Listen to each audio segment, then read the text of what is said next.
நன்றி நன்றி நன்றி.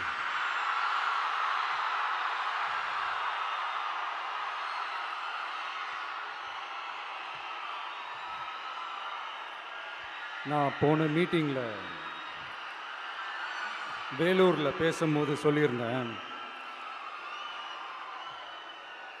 தமிழ்நாடு தான் விஜய், விஜய் தான் தமிழ்நாடு அப்படின்னு நான் சொல்லியிருந்தேன்.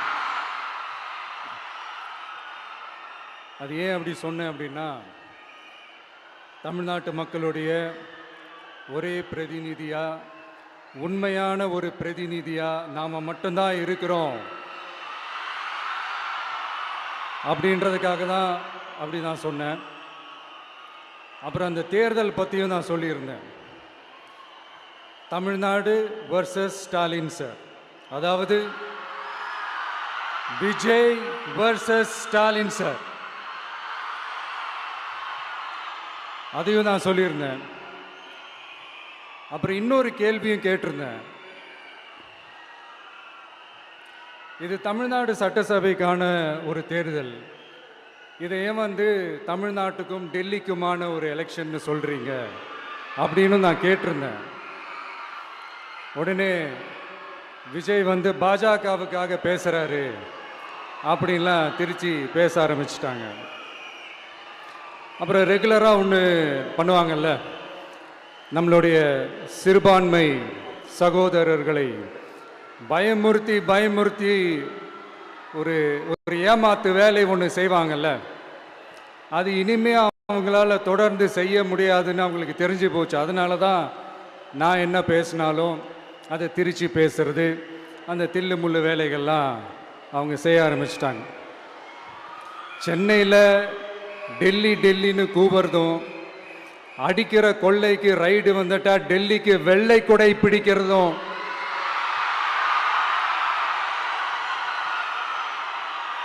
இதெல்லாம் யாருன்னு உங்களுக்கே நல்லா தெரியும். தமிழ்நாட்டை காப்பாற்றுறது திமுக தான், தமிழ்நாட்டை பிழைக்க வைக்கிறது திமுக தான், இதெல்லாமே பண்ணுறது திமுக தான், ஸ்டாலின் சார் தான். இதெல்லாம் ஒர்க் அவுட்டே ஆகாது பாஸ்.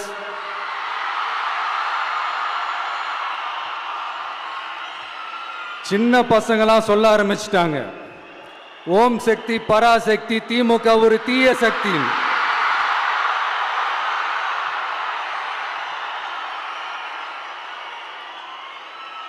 அதனால இந்த தமிழ்நாடு இன்னொன்று வேற ஒன்று சொல்றாங்க. அது என்னடான்னா, தமிழ்நாட்டு அணி டெல்லி அணியா.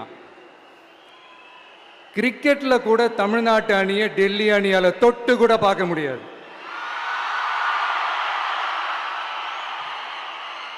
அப்படி இருக்கும்போது கிரிக்கெட்லையும் விசில போடுறது தமிழ்நாடு தான், சிஎஸ்கே.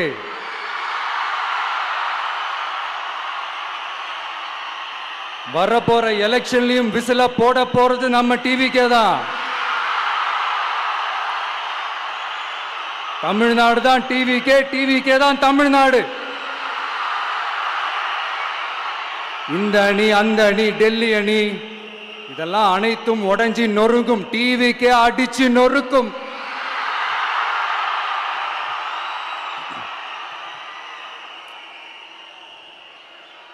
எனக்கும் என்னுடைய மக்களுக்கும் நடுவுல வேற யாராலையும் உள்ள நுழையவே முடியாது. இது ஒரு அம்மா பையன் உறவு, அப்பா புள்ள உறவு, அண்ணன் தங்கச்சி உறவு, அண்ணன் தம்பி உறவு, அக்கா தம்பி உறவு.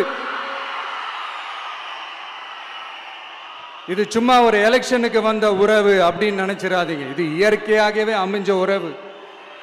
இது எவ்வளோ டீப்பான உறவுன்றது நான் உணர்ந்திருக்கிறேன். அதே மாதிரி நம்ம தமிழ்நாடு மக்களும் இதை உணர்ந்து இருக்கிறாங்க. இன்னும் சிம்பிளா சொல்லணும்னா, மற்றவங்களுக்கு வேணா இது எலெக்ஷன், ஆனா எனக்கும் என்ன நேசிக்கிற மக்களுக்கும் இட் இஸ் an emotion.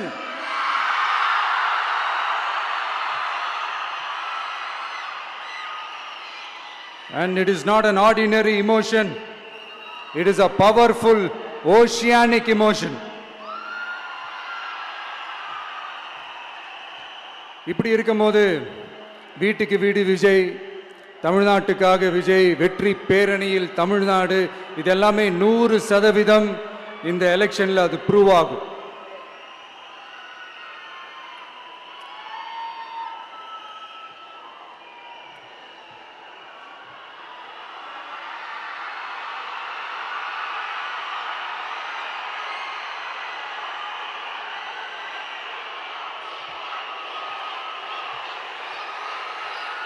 நீங்க எல்லாரும் எனக்கு இன்னொரு உறுதிமொழியை ஒன்று கொடுக்கணும்.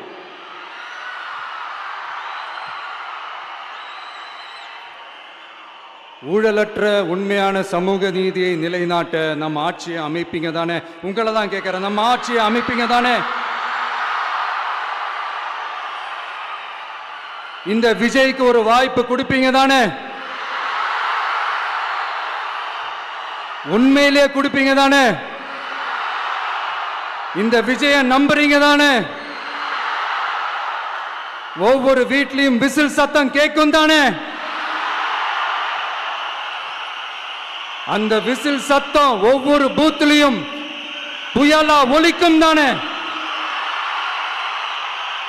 Thank you, thank you, thank you.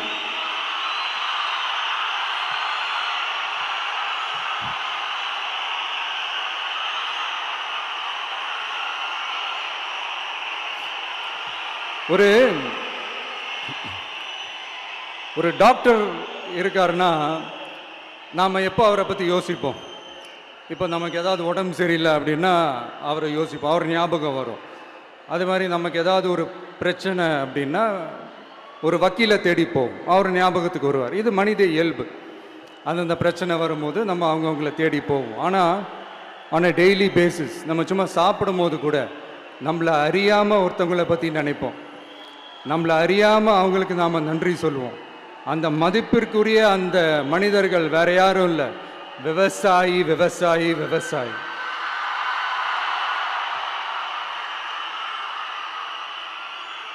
அவங்க பார்க்கறதுக்கு வேணா சாதாரணமாக இருப்பாங்க, ஆனால் அவங்க சாதாரணமான மனிதர்கள்லாம் கிடையாது. இந்த உலகத்தையும் மனிதர்களையும் படைச்சது கடவுள்னு சொல்லுவாங்க, ஆனால் அந்த கடவுளுக்கே படையல் போடுற உயர்ந்த மனிதர்கள் தான் நம்ம விவசாயிகள். இந்த பூமியில உயிர் இருக்குது, இந்த பூமியில பூ பூக்கும், காய் காய்க்கும், பூத்து குலுங்கும்னு இந்த பூமியை அழகா காட்டி இந்த பூமியை சாமி ஆக்கிறதுல இயற்கையோட சேர்ந்து நம்ம விவசாயிகளுக்கும் ஒரு முக்கிய பங்கு ஒன்று இருக்குது. அதனால நான் ஏதோ ஓவரா ஏதோ சொல்றேன்னு நினைக்காதீங்க. எனக்கு இந்த அடுத்த ஜென்மம் மறுபிறவியை பற்றியெல்லாம் எனக்கு தெரியாது. அது உண்மை அப்படின்னா அடுத்த ஜென்மத்தில் நான் ஒரு விவசாயி குடும்பத்தில் பிறக்கணும்னு ஆசைப்படுறேன்.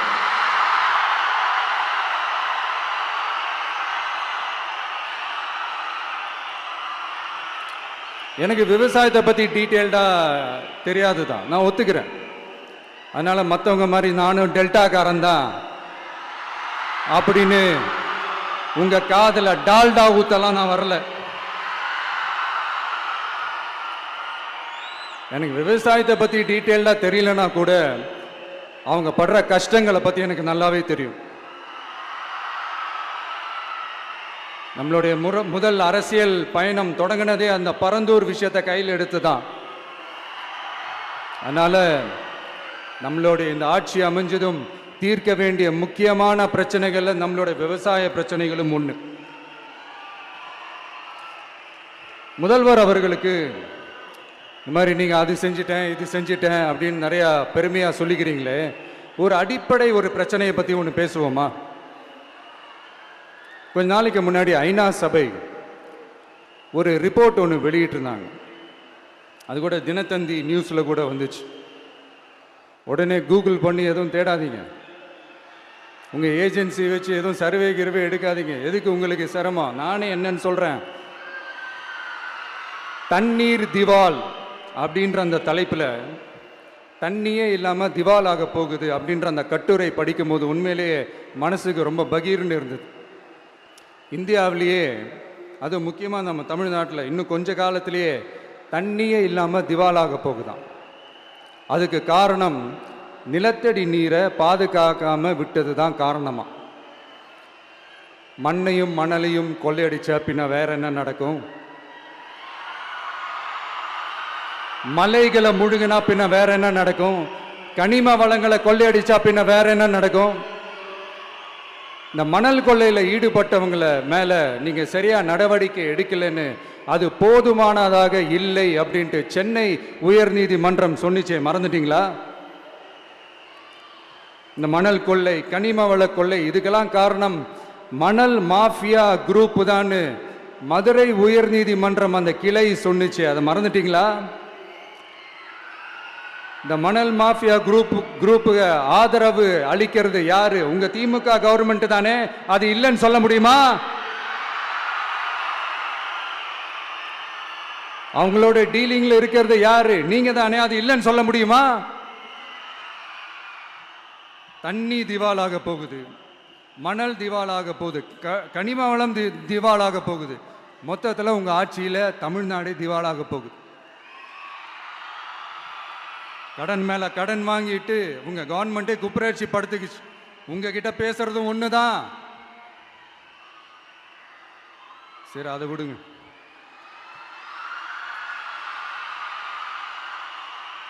நம்ம விவசாயிகள் கஷ்டப்பட்டு விளைய வச்ச அந்த நெல்லெல்லாம் மழையில் நனைஞ்சி வீணா போச்சே. டெல்டாக்காரன்னு சொல்லிக்கிற நீங்க அதை எதாவது கவனிச்சிங்களா?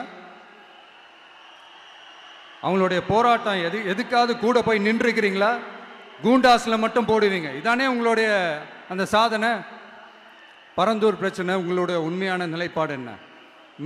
மேல்மா விஷயத்தில் உங்களோட உண்மையான நிலைப்பாடு என்ன? தமிழகத்தில் இருக்கிற எல்லா ஆறுகளையும் இணைப்போம், இந்தியாவிலேயே நாங்கள் தான் அதை பற்றி ஃபஸ்ட்டு யோசித்தோம் அப்படின்னு பெருமையாக சொல்லிக்கிற இந்த திமுக கவர்மெண்ட் அவங்களுடைய நாக் என்னன்னு சொல்லவா? இந்த மாதிரி பெரிய பெரிய திட்டங்கள்லாம் ஆட்சிக்கு வந்த உடனே செய்ய மாட்டாங்க. அந்த ஆட்சி முடிகிற டைமில், அந்த கடைசி 6 மாதம், அந்த 1 வருஷம், அந்த 1.5 வருஷத்தில் அதுக்கான திட்டத்தை கொண்டு வருவாங்க, அதுக்கான அடிக்கலை நாட்டுவாங்க. அதுக்கப்புறம் எலெக்ஷன் வரும், தோத்துருவாங்க. கேட்டால் எங்கள் ஆட்சி தான் முடிஞ்சிருச்சே அப்படின்னு நாடகம் ஆடுவாங்க. இல்லை, நான் தெரியாமல் தான் கேட்குறேன். மக்கள் மேலே உங்களுக்கு உண்மையிலே அந்த அக்கறை இருந்துச்சுன்னா ஆட்சிக்கு வந்த உடனே இந்த மாதிரி பெரிய பெரிய திட்டங்கள்லாம் ஸ்டார்ட் பண்ண வேண்டியது தானே. அதனால் ஆட்சி முடியும் போது அடிக்கல் நாட்டுறது. ஓட்டுக்காக என்னென்னலாம் பேசுவீங்க, ஆனால் மக்கள் இதெல்லாம் நம்புறதுக்கு அவங்கன்னா ஏமாளிங்க நினச்சிங்களா? மக்களே, நம்மளுடைய ஆட்சி அமைஞ்சதும் இந்த மாதிரி பெரிய பெரிய திட்டங்கள்லாம் உடனே ஸ்டார்ட் பண்ணுவோம். அதை அந்த 5 வருஷத்துக்குள்ள அதை முடிக்கவும் ட்ரை பண்ணுவோம். ஸோ இப்படிலாம் நம்ம பேசினா காவிரி பிரச்சனையில் உன் கருத்து என்ன, முல்லை பெரியார் பிரச்சனையில் உன் கருத்து என்ன, இப்படிலாம் அதெல்லாம் பற்றி உனக்கு என்ன தெரியுமா அப்படின்னு கேட்க ஆரம்பிச்சிருவாங்க. ஐயா, உலக மகா மேதைகளே, ROV, ரிமோட்லி ஆப்ரேட்டட் வெஹிக்கிள், அதை வச்சு தண்ணிக்குள்ளேயே போய் அணைகளோட உறுதித்தன்மையை ஆராய்ச்சி பார்க்குற வரைக்கும் நான் எல்லாம் தெரிஞ்சு தான் வச்சிருக்கிறேன்.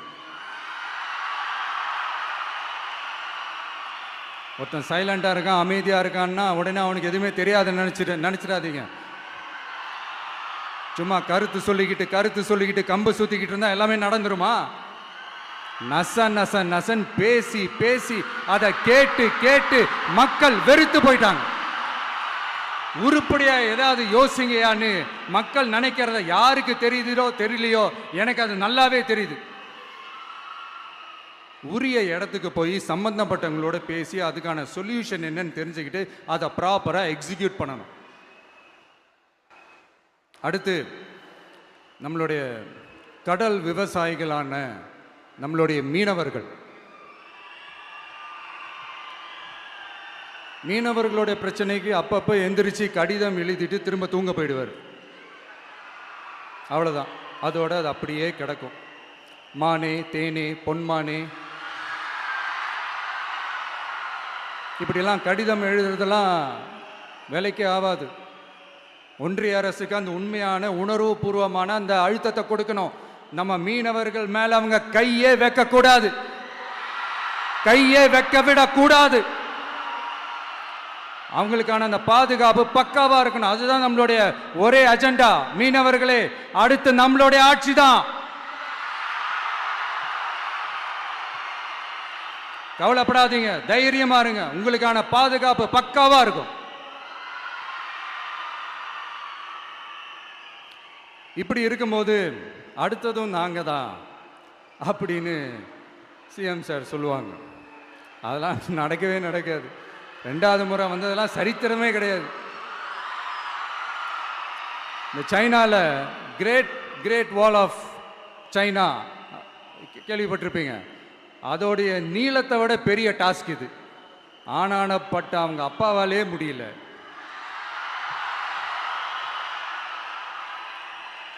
நான் முன்னாடியே சொன்ன மாதிரி உரிய இடத்துக்கு போய் சம்மந்தப்பட்டவங்களோட பேசி அதுக்கான சொல்யூஷன் என்னன்னு தெரிஞ்சுக்கிட்டா அதை எக்ஸிக்யூட் பண்ணுறது தான் ஒரு தெளிவான அரசியல். சும்மா ஆறுதல் சொல்கிறதெல்லாம் தெளிவான அரசியல்லாம் கிடையாது. அதெல்லாம் ஒரு ஹம்பக் அரசியல். அரசியலுக்கு வந்துட்டா கலெக்ஷன் பார்க்கலாம் அப்படின்றதெல்லாம் அரசியல் கிடையாது. உண்மையிலே மக்களுக்கான அந்த உழைப்பு இருக்கணும். அதனால தான் நாம் அரசியலுக்கு வந்திருக்கிறோம். இது எதிரிங்களுக்கு நல்லாவே தெரியும். அதனால தான் நம்மளை சுற்றி அத்தனை சதிகள். அதில் முக்கியமான சதி என்ன தெரியுமா? இதை பாரு, ஒன்று நீ இல்லைனா நான் இல்லைனா நீ இல்லைனா நான். நமக்குள்ள வேற எவனும் நடுவில் வந்துடக்கூடாது. நாம 2 பேரால மட்டும்தான் மக்களை ஈஸியா ஏமாற்ற முடியும். இந்த விஜய் வந்ததுனால நமக்கு பொழப்பே போச்சு. மக்கள் வேற அவனை தான் நம்புறாங்க. நாம வெளியே அடிச்சுக்கிற மாதிரி அடிச்சுக்கிட்டாலும் உள்ள நம்மளுடைய டீலிங் பக்காவா இருக்கணும். மக்களோட ஃபீலிங்ஸை பற்றிலாம் நமக்கு கவலை இல்லை. நமக்கு டீலிங் தான் முக்கியம். மாற்றி மாற்றி ஆட்சிக்கு வந்துடலாம்னு நினைச்சோம். ஆனால் அது நடக்காது போல் இருக்கு. அதனால நீ என்ன பண்ற? எஸ்ஓபின்னு போட்டு ஒரு பக்கம் அவனை தடுத்துரு, இன்னொரு பக்கம் அவன் மேல பழி போட்டு நானும் தடுத்துடுறேன். என்ன ஓகேவா? டீலிங் ஓகேவா? ஓவர்.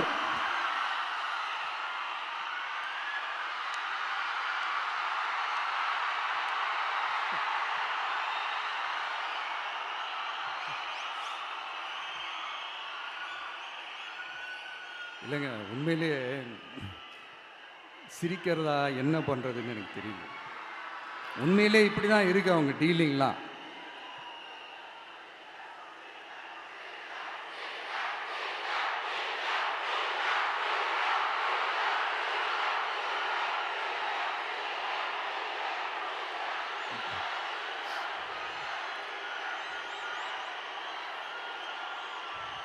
இப்படி பழி மேலே பழி போட்டு கரூரில் ஆரம்பித்து நம்ம ஜனநாயகன் படம் ரிலீஸ் வரைக்கும். ஆனால் அந்த ரிலீஸ் பிரச்சனையில் நிறைய பேர் குரல் கொடுத்தாங்க. முக்கியமாக நம்மளுடைய முதல்வர் அவர்கள் கூட பூசி மொழிகி பட்டும் படாமல் குரல் கொடுத்தாங்க. But what ever it is, குரல் கொடுத்த அவங்களுக்கும் மற்றவங்க எல்லாருக்கும் இந்த நேரத்தில் என்னுடைய நன்றியை தெரிவிச்சுக்கிறேன். இப்படி நாம் வெளிப்படையாக பேசுறதுனால சிஎம் சாரோட மனநிலை இப்போ எப்படி இருக்கும் தெரியுமா? ஏற்கனவே கட்சிக்காரங்க தொல்லை தாங்க முடியல, தூங்க விட மாட்டேறாங்க. இந்த விஜயும் வந்து தூங்க விட மாட்டான். நம்ம பாட்டுக்கு ஹைவேல சைக்கிளில் சோலாவா போலான்னு நினைச்சோம். இவன் நாடானா மக்கள் சக்தியோட வந்துட்டு இருக்கான். இவன் தான் கேள்வி கேட்கறான்னு பார்த்தா மக்களையும் கேள்வி கேட்க வைக்கிறான். 1000 ரூபாய் கொடுத்துட்டு இருந்தோம், 5000 ரூபாய் கொடுத்து ஏமாத்தலான்னு பார்த்தா அதையும் கேள்வி கேட்க வைக்கிறான். விசில் சத்தம் வேற விண்ண முட்டுது. கூட்டணி கட்சிகள் தொல்லை வேற தாங்க முடியல. இவன் பண்ற பிரச்சாரத்தையாத்த முடக்கலான்னு பார்த்தா அப்பவும் மக்கள் அவன் பின்னாடி தான் நிக்கிறாங்க. என்ன பண்றது ஏது பண்றதுன்னு தெரியாத ஒரு மனநிலையில இருப்பாரு. ஆனா சார், நீங்க இந்த விஜயம் முடக்கலாம். ஆனா ஒவ்வொரு வீட்டில் இருக்கிற ஒவ்வொரு விஜயையும் உங்களால முடக்கவே முடியாது.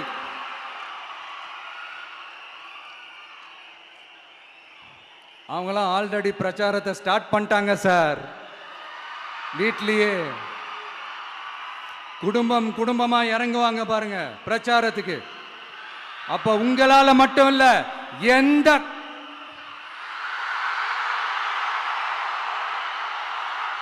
யாராலையும் தடுக்க முடியாது.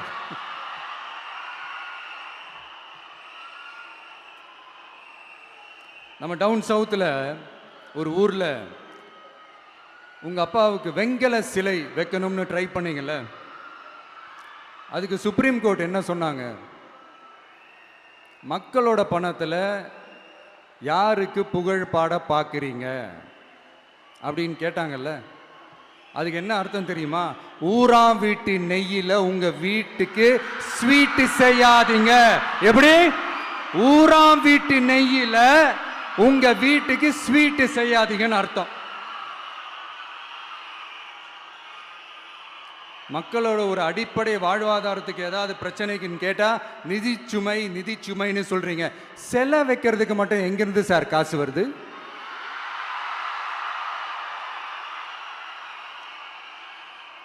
முதல்ல மக்களுக்கு அந்த சோறுக்கு வழி பாருங்க சார். செலை வைக்கிறத பத்திலாம் அப்புறமா யோசிக்கலாம். கேஸ் சிலிண்டருக்கு மானியமா 100 ரூபாய் தரேன்னு சொன்னீங்களே, என்னாச்சு? கரும்புக்கு ஆதார விலையா 4000 ரூபாய் தரேன்னு சொன்னீங்களே, என்னாச்சு? ரொம்ப நாள் கல்யாணமே ஆகாம இருக்கிற பெண்களுக்கு அவங்களுடைய கல்வி தகுதிக்கு ஏற்ப அரசு வேலை கொடுப்போம்னு சொன்னீங்களே, என்னாச்சு? இதெல்லாம் வெறும் சாம்பிள் தான். இதோட ஹைலைட் ஒன்று இருக்கு. மாநில அரசால முடியவே முடியாதுன்னு தெரிஞ்சுக்கிட்டோம், நாங்க வந்தா நீட்டை ஒழிப்போம். ஆகா ஆகா ஆகா ஆகா, எவ்வளவு பெரிய ஒரு மோசடி இது! கேட்டா நாங்க தான் முன்மாதிரி ஆட்சின்னு சொல்லுவாங்க. மோசடி ஆட்சி. மோசமானவங்களே முக்கியமானவங்க கேள்விப்பட்டிருக்கிறீங்களா? அந்த மாதிரி மோசடி ஆட்சியிலே முக்கியமான ஆட்சி இந்த திமுக ஆட்சி. மக்களே, மக்களை நேசிக்கிற விஜய் வேணுமா? மக்கள் விரோத ஆட்சி நடத்துற ஸ்டாலின் சார் வேணுமா?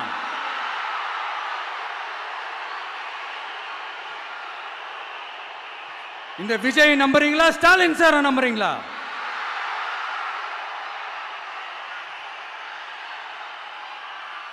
இந்த சத்தத்துக்கு அர்த்தம் தெரியுமா சார்? ஸ்டாலின் தொடரட்டும் அப்படின்னு அர்த்தம் கிடையாது. தீய சக்தி திமுக ஆட்சி மறையட்டும், தூய சக்தி டிவிகே ஆட்சி வரட்டும். நானும் உதிக்கட்டும்னு சொல்லாம்னு நினைச்சேன், பார்த்தா அதை வேற திருச்சி பேச ஆரம்பிச்சிருவாங்க.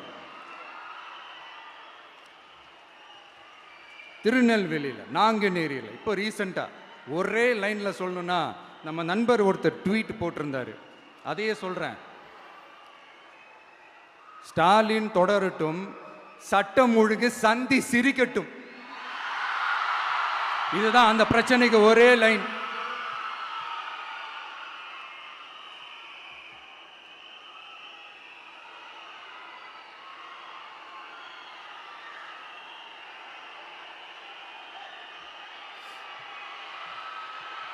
மக்களே, காஞ்சிபுரத்தில், வேலூர்ல எல்லாம் நம்மளோட விஷனை பற்றி சொன்னோம் இல்லையா?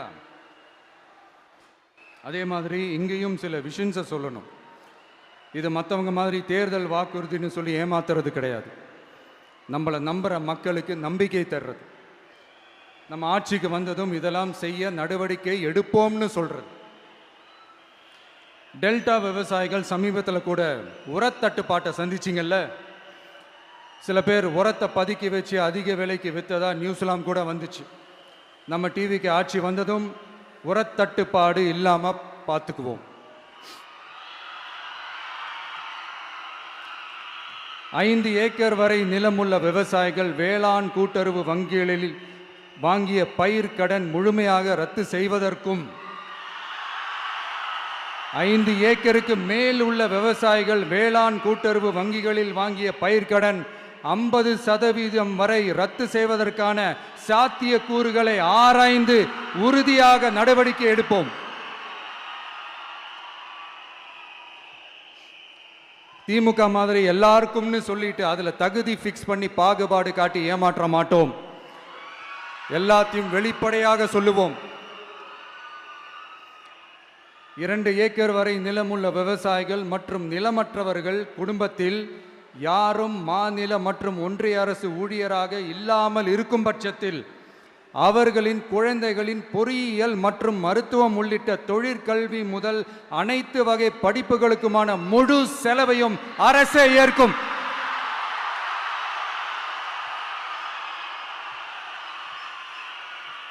விவசாயிகளின் விருப்பத்திற்கு எதிராக எந்த திட்டமாக இருந்தாலும், ஒன்றிய அரசின் நெருக்கடியே இருந்தாலும் அந்த திட்டத்தை உங்களுடைய டிவிகே ஆட்சி முழுமையாக நிராகரிக்கும். எப்போதும் விவசாயிகளின் பக்கமே நம் ஆட்சி நிற்கும். கொள்முதல் நிலையங்களில் முறையாக நெல் மூட்டைகள் பாதுகாக்கப்படும். நெல் முளைத்து வீணாவதை பார்த்து கொண்டு நமது அரசு சும்மா இருக்காது. போதுமான கொள்முதல் நிலைய வசதிகள் ஏற்படுத்தப்படும். அதே போல கொள்முதல் நிலையங்களில் கொள்முதல் செய்வதற்கோ மூட்டை ஏற்றி இறக்கவோ ஒரு பைசா கமிஷன் வாங்காமல் பார்த்து கொள்ளப்படும். அப்படி கமிஷன் வாங்குவது யாராக இருந்தாலும் கடும் நடவடிக்கை எடுக்கப்படும்.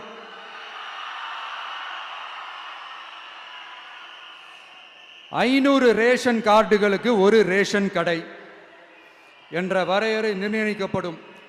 கிராமங்களிலும் எடையாளர் நியமிக்கப்படுவார். பெண் விற்பனையாளருக்கு பெண் எடையாளர், ஆண் விற்பனையாளருக்கு ஆண் எடையாளர் என்பது பின்பற்றப்படும்.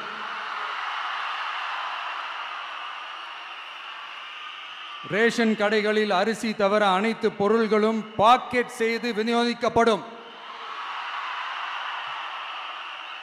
மீனவர்களுக்கு ஒன்றிய அரசு சட்டப்படியான பாதுகாப்பை உறுதி செய்ய வேண்டும். அதற்கான உண்மையான உணர்வுபூர்வமான அழுத்தத்தை ஒன்றிய அரசுக்கு நமது டிவிகே அரசு கொடுக்கும். நான் மீண்டும் சொல்றேன், கல்வி, மருத்துவம், ரேஷன், குடிநீர், சாலை வசதி, பஸ் வசதி, இது மாதிரி அடிப்படை விஷயங்களுக்காகத்தான் நம் அரசு முதல்ல முக்கியத்துவம் கொடுக்கும். எனக்கு நம்மளோட குழந்தைகள், நம்ம பெண்கள், நம்ம இளைஞர்கள் லைஃபுக்கு முன்னுரிமை கொடுக்கணும். அரசு வேலை வாய்ப்புகள் மட்டும் இல்லாம தனியார் வேலை வாய்ப்புகளுக்கான வழியையும் உத்தரவாதத்தையும் உருவாக்கணும். அப்படி நாம் உருவாக்கிட்டாலே அவங்களுக்கான ரூட்டை நம்ம இளைஞர்கள் அவங்களே தேர்ந்தெடுத்துப்பாங்க. இத்தனை கோடி அத்தனை கோடி ஒப்பந்தம்னு சொல்லி விளம்பரம் மட்டும் செய்யாம உண்மையான ஒப்பந்தம் போட்டு வெள்ளை அறிக்கை வெளியிட்டு அதை செயல்படுத்தினாலே போதும், எல்லாம் தன்னாலே நடக்கும். இங்க என்னனையும் சொல்ல நினைக்கிறேன், இங்க அடுத்து நாங்க தான் நெஞ்ச நிமித்திரி கூவுற யாராச்சும் நாங்க ஊழலே செய்யாதவங்கன்னோ ஊழல் செய்யவே மாட்டோம்னோ நெஞ்ச தொட்டு மனசாட்சியோட சொல்ல முடியுமா?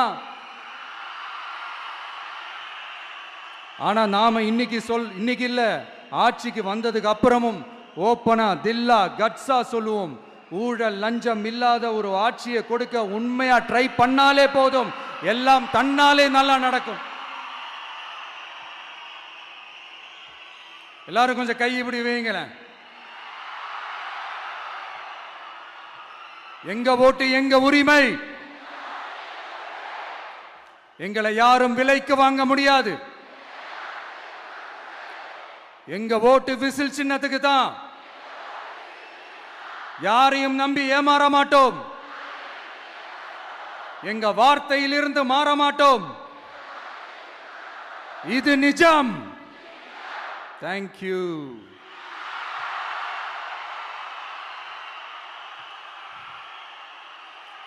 என் நெஞ்சில் குடியிருக்கும் தஞ்சை மக்களே,